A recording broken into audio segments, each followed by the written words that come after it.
राधे राधे दोस्तों, क्या आप जानते हैं श्री वृंदावन धाम में विराजमान बांके बिहारी जी का आज प्रगट दिवस है। आइए जानते हैं कैसे प्रकट हुए हमारे बांके बिहारी जी। माना जाता है कि बांके बिहारी का प्रकटे 16वीं शताब्दी में वृंदावन के निधिवन में हुआ था। बांके बिहारी के प्रकटे की गूढ़ कथा आपके मन को भक्ति रस से भरने वाली है। ब्रजवासियों का मानना है कि बांके बिहारी जी स्वामी हरिदास जी की भक्ति से रीझकर प्रकट हुए थे। निधिवन में त्रिभंगी रूप में प्रकट हुए इसी रूप को दुनिया आज बांके बिहारी जी के नाम से जानती है। बांके बिहारी के प्रकटे की कथा इतनी गूढ़ और अलौकिक है कि उसे महसूस करने के लिए श्रद्धा और विश्वास की आंखें चाहिए। तर्क बुद्धिजीवी के लिए ये कथा मनगढ़ंत लग सकती है, लेकिन जिन लोगों में भगवान के प्रति आस्था और श्रद्धा है वो इस कथा को सुनकर भाव विभोर हो जाएंगे।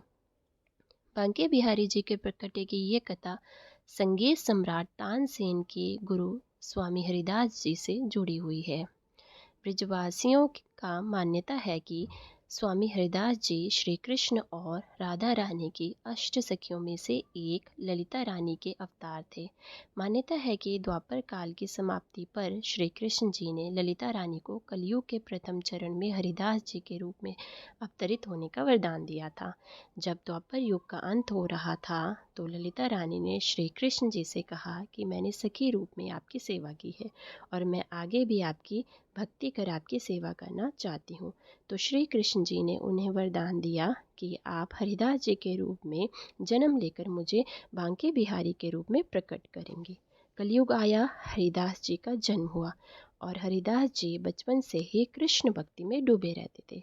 निधिवन में हरिदास जी की भक्ति से प्रसन्न होकर श्री कृष्ण जी ने उन्हें दर्शन दिए, किंतु हरिदास जी के शिष्य श्री कृष्ण जी के इस दिव्य रूप का दर्शन नहीं कर पाते थे।